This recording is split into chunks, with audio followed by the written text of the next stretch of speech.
Assalamualaikum warahmatullahi wabarakatuh. Selamat hari Minggu, salam sejahtera bagi kita semua. Dimanapun sahabat SPM berada, kembali lagi bersama gua, Fajar Sidik, di acara yang paling kece tentunya di Seni Pasar Modal Channel. Edisi 18 Juli 2021. Sesuai dengan janji gua, weekend ini gua akan ngebahas salah satu saham atau mungkin calon saham lah ya, yang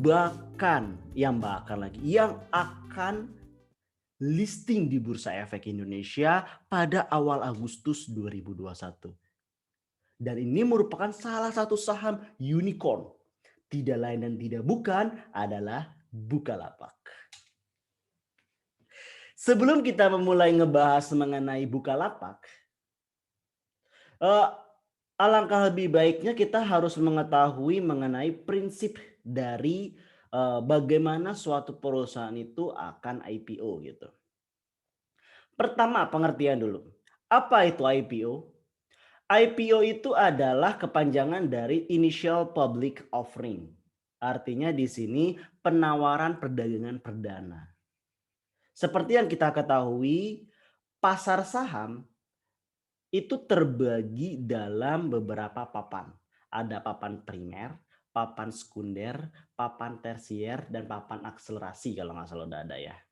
Nah, dari papan-papan ini memiliki fungsi yang berbeda tentunya.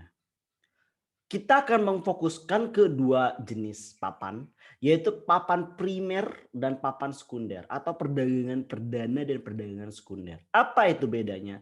Di mana perdagangan perdana itu adalah penawaran pertama kali sebelum perusahaan tersebut listing atau terdaftar di Bursa Efek. Sedangkan kalau pasar sekunder adalah buangan dari pasar perdana. Maksudnya gimana? Misalkan lu punya sebuah HP nih, lu punya sebuah HP ya, punya sebuah HP. HP ini adalah HP yang ada cuma 10 di dunia. Terus lu melakukan pemesanan yang disebut inden gitu. Nah, pemesanan yang melakukan inden yang berasal langsung dari perusahaan, biar dikirim langsung tuh, itu disebut sebagai pasar perdana. Lalu pasar sekundernya di mana? Lu udah beli, terus bosen nih sama ini HP nih, bosen nih. Ah, pengen jual bosen. Dah, jual lah. Misalkan jualnya di Facebook, jualnya secara mulut ke mulut ataupun bagaimanapun caranya akhirnya terjual, pindah nih ke tangan selanjutnya. Misalkan dari tangan Bruno ke tangan Ronaldo gitu.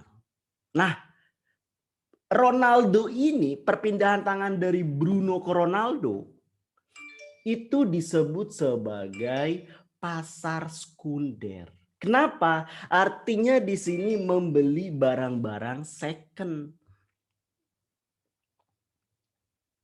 Udah paham? Membedakan pasar perdana dan pasar sekunder, di mana pasar sekunder itu membeli barang second, sedangkan pasar perdana ia membeli barang fresh new, langsung dari boxnya. Itu perbedaan pasar perdana dan pasar sekunder. Oke, kita tidak menggeser ke pasar sekunder, kita ngebahas ke pasar perdana. Di pasar perdana atau yang biasa kerennya adalah IPO, Initial Public Offering. Ini ada beberapa step-step tentunya untuk suatu perusahaan untuk bisa listing di Bursa Efek. Tentunya harus memenuhi kriteria-kriteria dan syarat-syarat tertentu yang harus benar-benar terpenuhi. Untuk syarat dan itunya mungkin nggak bisa dijelaskan di sini karena mungkin penjamin emisi itu lebih tahu. Tapi yang jelas kita harus mengetahui bagaimana kerja dari sebuah IPO, baik itu yang namanya di atas meja ataupun di bawah meja. Itu kita harus tahu benar. Secara sistem, mungkin IPO di atas meja ya berdasarkan secara administratif dan administratif gitu. Tetapi di bawah meja, itulah yang menentukan kesepakatan apa yang akan dilakukan setelah perusahaan tersebut ini IPO. Berapa banyak yang namanya profit yang harus didapatkan oleh yang namanya penjamin emisi atau bisa disebut underwriter. Apa itu underwriter? Jadi penjamin emisi atau underwriter prinsipnya kayak gini. Aduh, gue punya ini handphone, tapi gue males langsung ngejual ke pabrik, dari pabrik langsung ke misalkan ke retailnya satu-satu. Kan enggak gitu. Harus melalui grosir-grosir ataupun ruko-ruko nih. Tapi gue nggak mau rugi gitu. Lu harus menjamin berapa gitu. Lu beli dari harga gue tapi kasih diskon, terserah lu mau dijual berapa. Itu artinya tengkulak lah. Jadi prosesnya itu nggak langsung datang ujuk-ujuk misalkan administrasi terpenuhi langsung listing gitu. Enggak gitu. Tapi harus misalkan lu punya 10 ini handphone ya. Ini punya lu 10 ini handphone. Bagaimana 10 handphone ini laku? Perusahaan gak mau pusing. Aduh gue gak mau pusing nih. Udah gue kasih ke tengkulak deh. Gue kasih ke grosir-grosir aja. Biar grosir yang langsung ke retail satu-satu gitu. Nah begitu juga ada yang namanya tengkulak ini disebut sebagai penjamin emisi. Artinya si penjamin emisi ini membeli saham dengan harga diskon yang langsung dari perusahaan. Jadi misalkan perusahaan itu memberikan 1 juta lembar dengan harga misalkan ke si penjamin emisi 500 perak gitu. Ya udah dia kasih diskon 1 juta perak. Ya penting laku nih 1 juta lembarnya gitu. Tapi kenyataannya kan nggak semudah itu. Jadi bagaimana penjamin emisi harus untung. Itulah kenapa ada istilah yang namanya overpricing dan underpricing setelah IPO gitu. Itu tergantung dengan yang namanya strategi yang digunakan oleh si penjamin emisi. Kenapa? Ada yang penjamin emisi ini pengen buru-buru dapat profit, dapat take untung gitu. Oh, harus buru-buru nih, harus buru-buru. Dengan cara boost overpricing setelah IPO. Dinaikin seketika. Ada yang bersabar dulu. Bersabar dulu, kita mainin dulu psychology receh dari retail. Dengan cara apa? Underpricing, diturunin dulu. Gitu. Jadi strateginya banyak. Yang menentukan strategi itu siapa? Penjamin efek, underwriter. Nah, itu di belakang layarnya. Pokoknya intinya mereka harus untung. Gua udah beli ini saham lembar kepemilikan dari si perusahaan langsung. Gue nggak mau rugi. Gimana caranya? Setelah terserah dia gitu. Dan harga keputusan berapa penawaran IPO itu pasti ada perhitungan-perhitungan yang luar biasa matang gitu. Yang jelas biasanya itu di bawah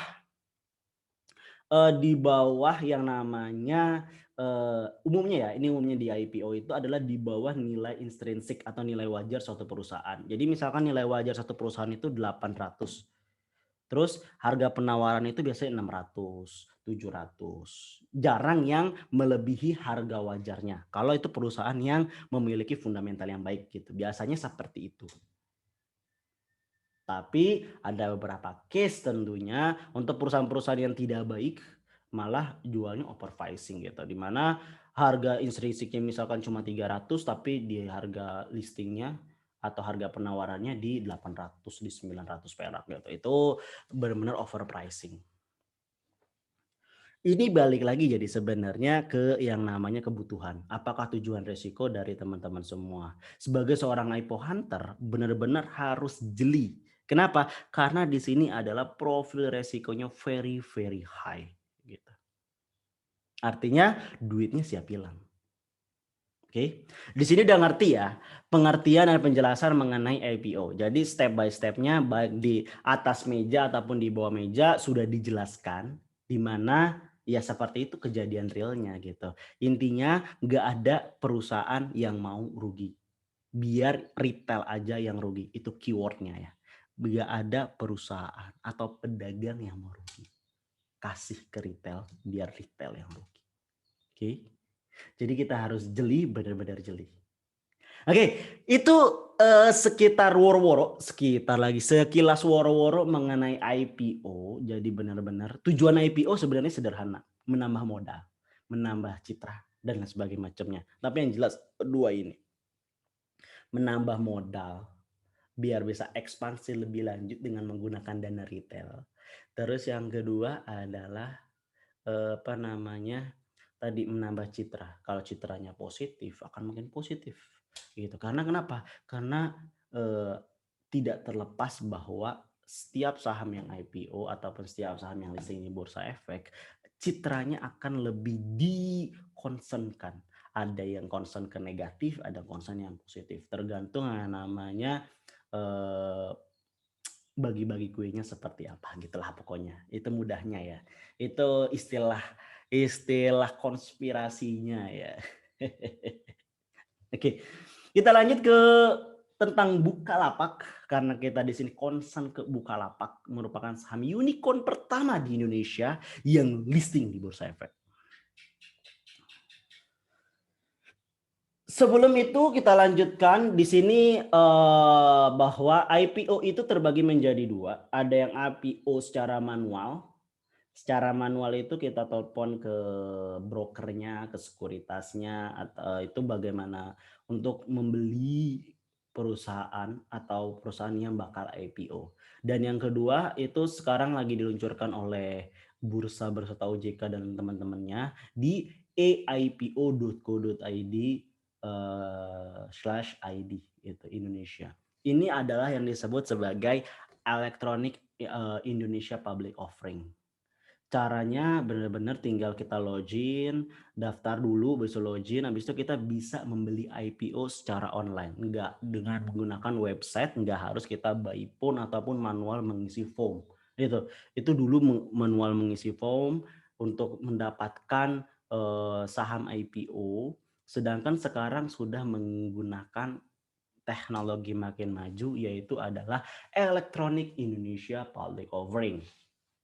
Caranya mudah, login, daftar, cek IPO apa, pesan, terus akan dapat jatahnya berapa. Maksud jatah di sini adalah lu beli, misalkan lu pengen beli 100 slot, nggak mungkin 100 slot itu lu bakal dapat. Bisa jadi 100 slot lu cuma dapat 1 lot gitu. 100 slot lu cuma dapat 5 lot. Itu mungkin banget terjadi dimanapun gitu. Karena kenapa? Karena misalkan tadi misalkan 1 juta lembar nih yang dikasih perusahaan kepada penjamin emisi, di mana penjamin emisi menjaminkan 1 juta lembar tadi. Gak mungkin dia 1 juta lembarnya langsung dikasih ke retail pada saat IPO. Enggak lah. Kalau kayak gitu gimana dia mau naikin atau nurunin pada saat harga buka? Gimana caranya? Caranya dari 1 juta itu ya paling dikasih ke publik itu 200 dulu gitu. 800-nya masih mereka simpen. Gitu. Itu caranya. Jadi jangan polos-polos banget dah.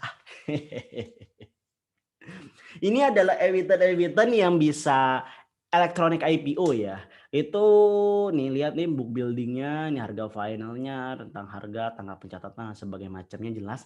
Ada PT Trimegah Karya Pertama, ada Bunda Medik, ada Bank Mutiara Sentosa, ada Archie Indonesia, Ulimanitra Unik, Bank Farma Internasional, TBK Pharma. Jadi tinggal klik aja di sini ada prospektus, additional info, informasi lebih lanjut tinggal klik. Ini adalah electronic IPO. Jadi untuk melihat saham-saham IPO yang bisa dibeli secara web bisa mengunjungi ini. e-ipo.co.id/id.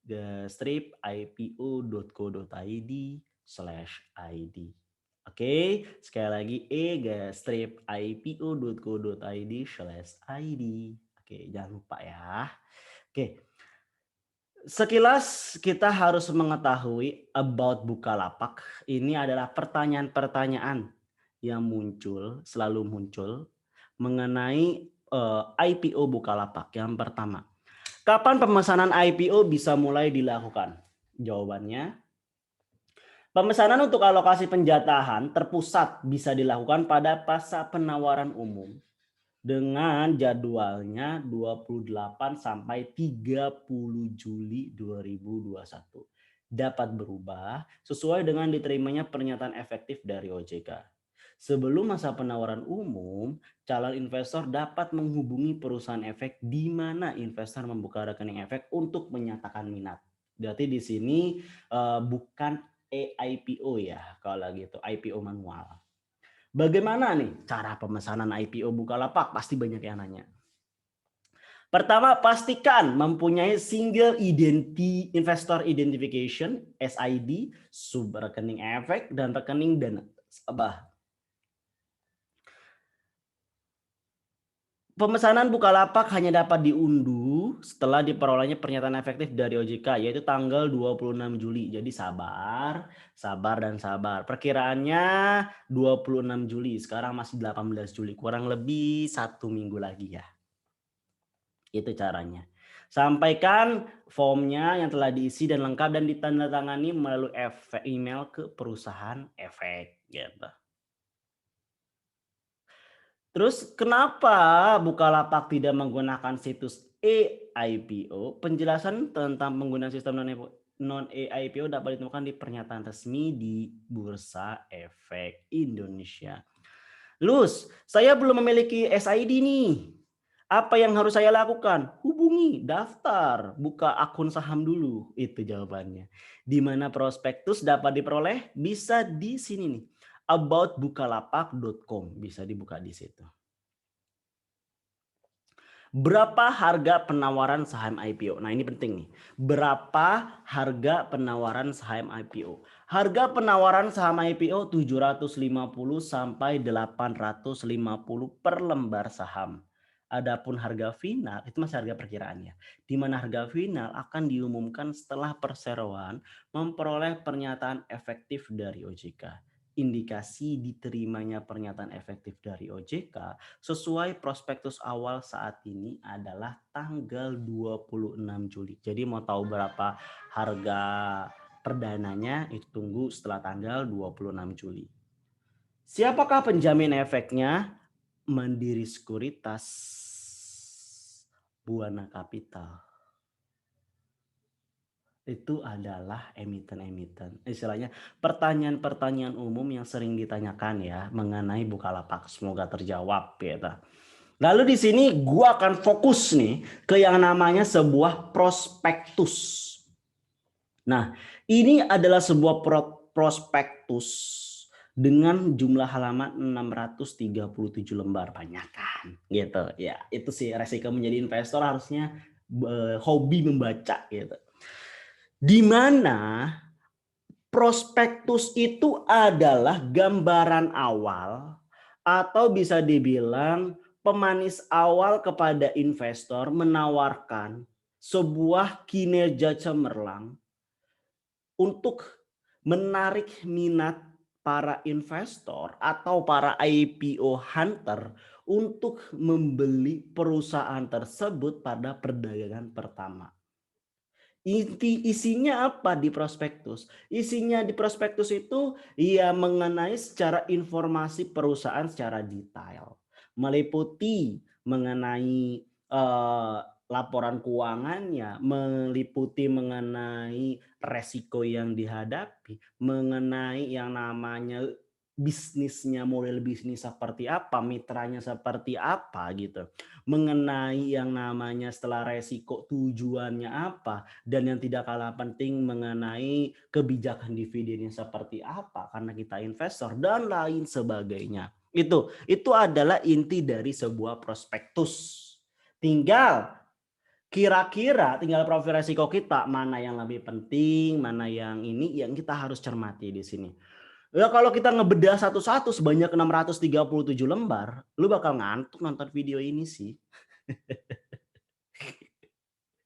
Bakal ngantuk karena iya gak cukup waktu, sejam 2 jam tuh gak cukup.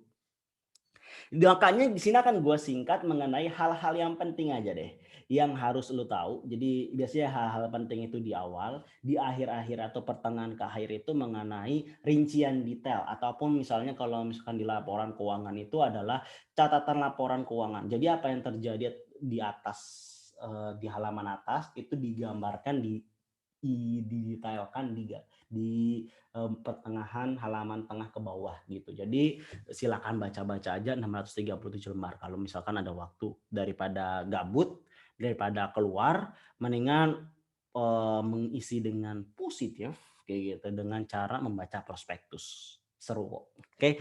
Oke, ini adalah prospektus dari bukalapak.com.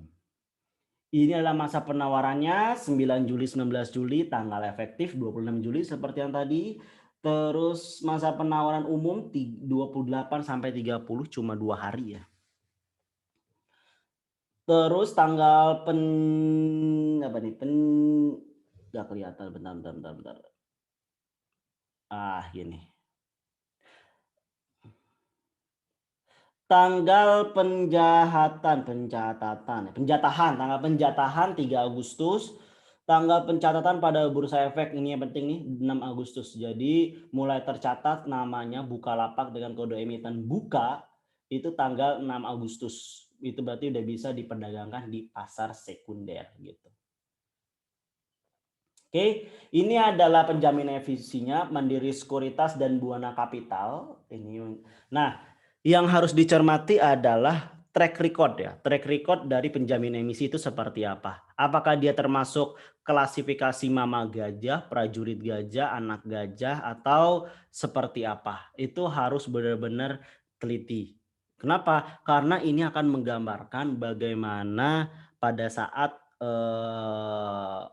di pasar sekunder itu terjadi. Akan dinaikkan, akan diturunkan, akan seperti apa, itu tergantung dari klasifikasi ini. Untuk Buana Capital mungkin bisa dikatakan sebagai prajurit gajah, tapi untuk Mandiri Sekuritas itu disebut sebagai mama gajah, di mana biasanya seorang mama gajah itu akan sangat kental dengan yang namanya mempermainkan psikologis pasar.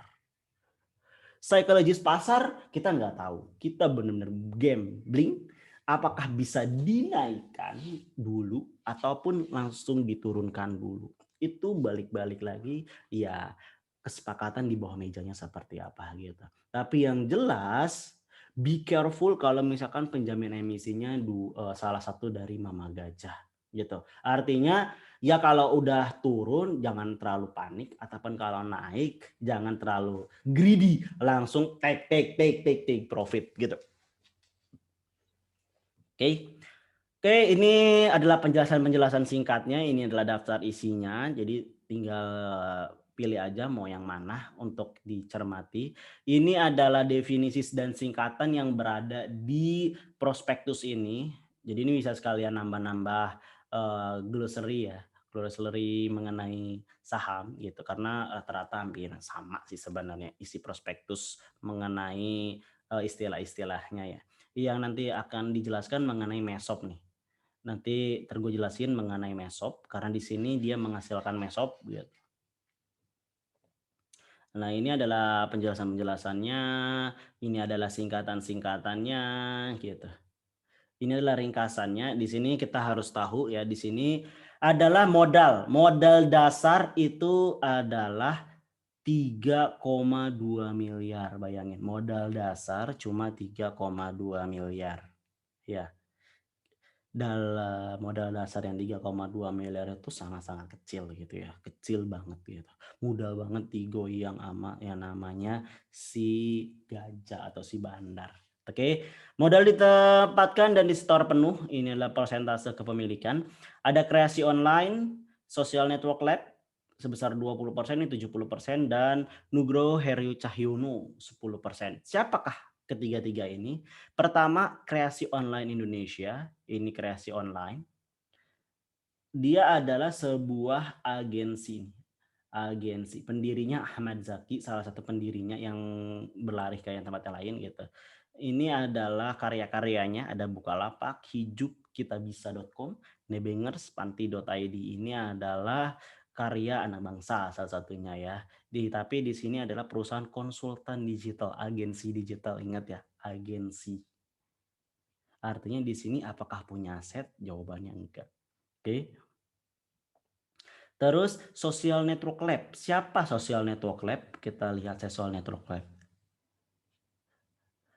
Kantornya di Zurich. di Zurich kantornya. Oke, ini adalah sekilas mengenai ini, artinya ini dari luar ya. Pendana investor, angel investor dari luar. Lalu selanjutnya Nugroho Heriu Cahyono. Siapakah Nugroho Heriu Cahyono? Ternyata kalau kita lihat di link ID, Nugroho Heru Cahyono adalah founder, CEO dari Bukalapak. Oke. Ini CEO dari bukalapak.com. Oke, kita jelas. Berarti kepemilikan pemiliknya 10%. Ya cukup tinggi 10% ya. Gitu. Lalu, berapakah saham yang nah ini adalah salah satunya modal saham yang biasa istilahnya angel investornya lah, sebelum listing di Bursa Efek itu angel investornya atau entitas langsung maupun tidak langsung ya. Kalau misalkan nanti tercatat di laporan keuangan itu ada entitas yang wajib di store, nah itu tuh angel investor gitu. Nah, jumlah saham yang ditawarkan, lihat nih, ini penting nih. Sebanyak 25.565.851. Yang itu sebesar 25% dari modal ditempatkan dan disetor setelah penawaran umum perdagangan saham. Ingat, sebanyak 27, jadi 25% itu listing di bursa gitu. Untuk sekelas perusahaan-perusahaan yang tadi modal dasarnya segitu dan kita nanti lihat asetnya gitu. Kita lihat asetnya, maka ini 25%, taruhlah kita 25% anggap ada di tangan gajah atau 15% di tangan gajah gitu.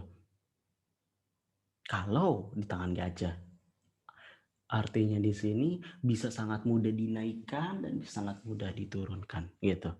Itu benar-benar sangat tricky sebenarnya. 25%. Kalau 20% atau 10% ya gua masih untuk yang perusahaan-perusahaan unicorn gini ya masih oke lah gitu lah.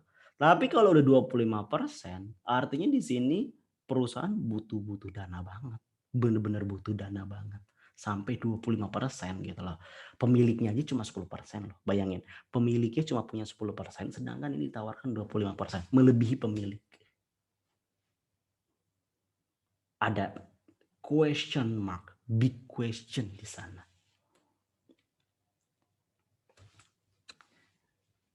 Harga penawaran tadi 750 sampai 850 gitu. Nilai nominal 50 perak, ya jelas lah. Paling terakhir 50 kalau itu. Ini adalah modal dasarnya dan segala macamnya, ini penjelasannya mengenai persentase kepemilikan. Nah, di sini gue akan menjelaskan dikit mengenai MESOP.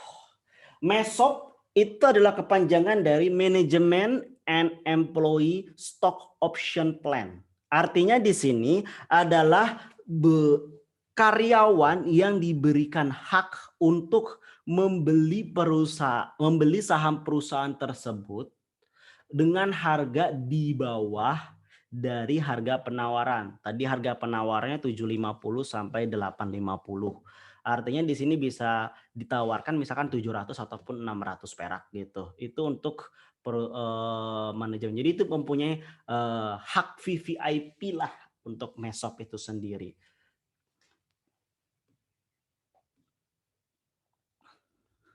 Dimana kalau misalkan MESOP itu sendiri bisa dimanfaatkannya ya bisa dijual lagi oleh karyawan ataupun enggak gitu. Tapi yang jelas di beberapa perusahaan yang membagikan MESOP itu ya untuk karyawannya kabar baik gitu karena dia bisa menjadi pemilik dan menentukan arah kebijakan dari perusahaan itu sendiri karena dia yang tahu seluk-beluk dalamnya gitu ya. Tapi biasanya yang ngambil di sini tadi dijelasin yang berhak mendapatkan MESOP itu ya salah satunya adalah pejabat tentunya, direksi gitu. Terus yang kedua adalah tentunya adalah perusahaan karyawan tetap gitu, tapi mungkin dengan syarat-syarat ketentuan yang berlaku gitu. Nah, ini duit yang dari 25% yang listing nanti, itu kita ambil 100%, kita anggap 100%, dan duitnya itu bakal kemana? Duitnya sekitar 66% akan digunakan persen untuk modal kerja, itu cukup tinggi ya. Makanya kayaknya dia lagi modal nggak tahu untuk apa, karena dia mungkin Bukalapak menurut gua nggak ada, ya asetnya mungkin ada tapi kecil gitu. Tapi dia membutuhkan modal yang cukup besar. Big question sih sebenarnya. Terus dengan di sini mitra-mitranya ada Buka Mitra Indonesia, Buka Usaha Indonesia, Buka Investasi Bersama, Buka Pengadaan, Bukalapak, PT 5Jack sekitar 15% dan lainnya 1%. Lalu selanjutnya faktor resiko. Nah, ini adalah resiko usaha yang harus dibaca ya. Setiap namanya setiap usaha itu atau setiap bisnis itu pasti mempunyai resikonya. Tinggal kira-kira resiko ini kita mampu atau kira-kira perusahaan ini mampu menghandle-nya apa enggak gitu loh.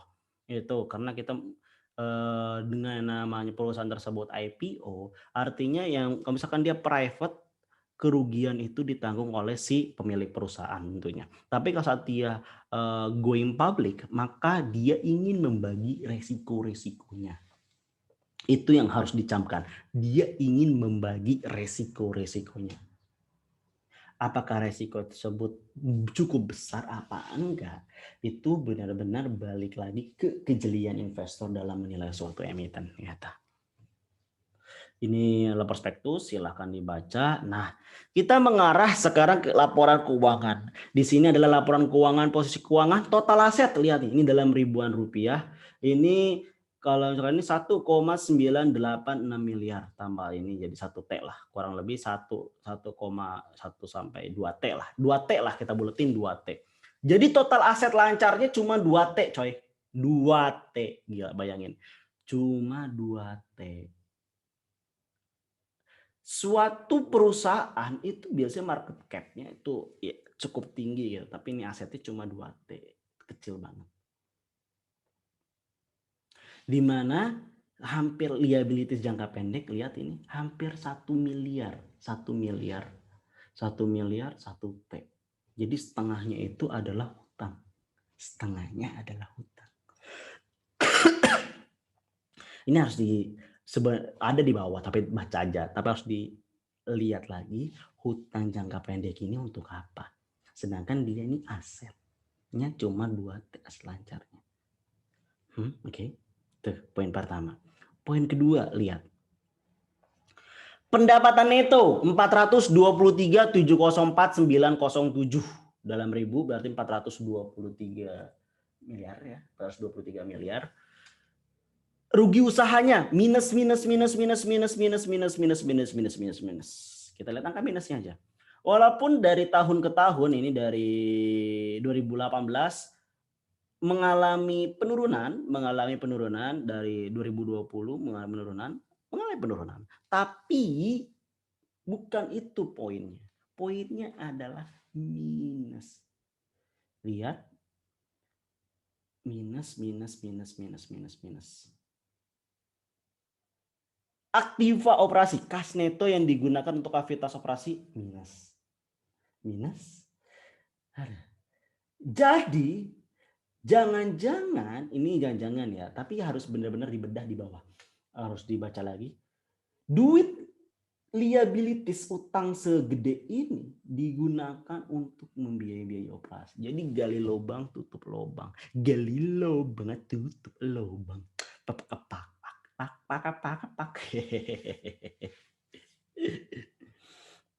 Dan rasio usahanya minus. Aduh, kalau gua ngeliat kayak gini sih sedih. Dan di EBITDA, ini EBITDA itu adalah nilai neto itu sebelum sebelum pajak dan lain sebagainya macamnya itu pun minus gitu. Artinya di sini secara kesehatan perusahaan ya nggak baik-baik aja gitu. Secara kesehatan perusahaan nggak baik-baik aja. Secara kesehatan perusahaan nggak baik-baik aja. Itu yang perlu dicamkan karena minus gitu. Oke. Terus apalagi yang penting? Ini adalah persaingan usaha. Nah, yang paling penting adalah ini, kebijakan dividen. Ini terakhir ya. Ini kebijakan dividen Membagikan dividen dalam bentuk tunai sekurang-kurangnya sekali dalam setahun. Tapi yang paling poinnya ini nih. Dengan mengindahkan manajemen mengusulkan secara konsisten untuk melakukan pembayaran dividen sejak mulai tahun saldo laba perseroan positif. Ingat ya, sejak mulai tahun saldo laba persen positif. Tadi kita lihat negatif kan, itu menggambarkan bahwa sampai detik ini Bukalapak belum membagikan dividen kepada para pemilik sahamnya yang sebelumnya tuh, yang tadi angel investor. Karena secara aktif aja negatif, semuanya negatif gitu loh. Apakah ini perusahaan yang lu cari untuk memberikan kenyamanan? Itu balik lagi sih. Dan di sini gue coba menghitung-hitung compare ya. Ini tinggal lu baca-baca selanjutnya ya. Ini tinggal baca-baca mengenai IPO. Nah, itu tinggal baca-baca aja. Nah, di sini gue coba mengulik ya. Di sini coba mengulik mengenai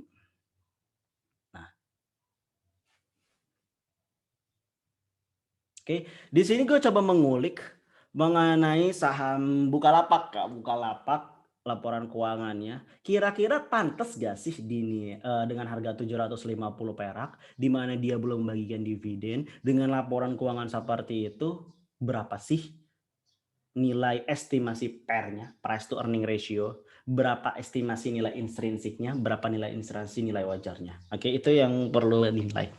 Ini adalah kode emiten, net income, equity, RU, DPR. Ini disclaimer is on ya. Jadi ini menurut perhitungan-perhitungan gue berdasarkan prospektus. Tapi kalau misalkan ada yang berbeda, ada yang mau komen atau silakan komen di bawah. Oke.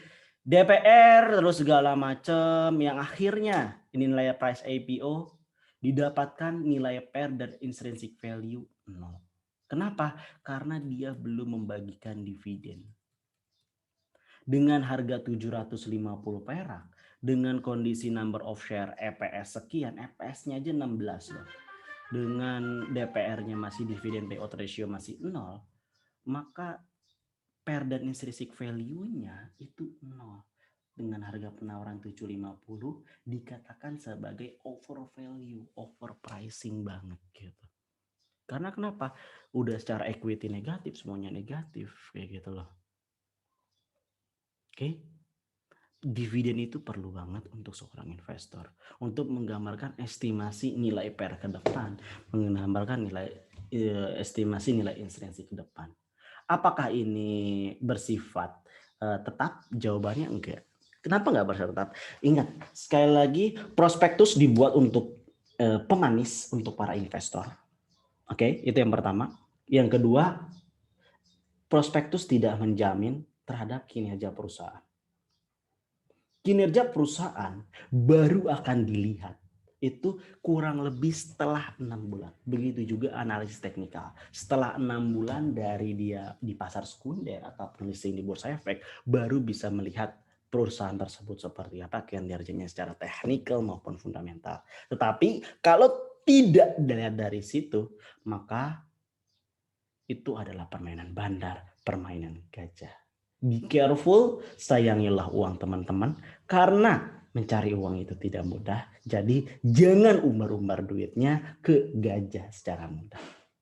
Kurang lebih itu, semoga bermanfaat tentang mempunyai insightful lebih ya mengenai Bukalapak gitu. Kalau gue pribadi, gue nggak tertarik sama sekali dengan emiten ini gitu.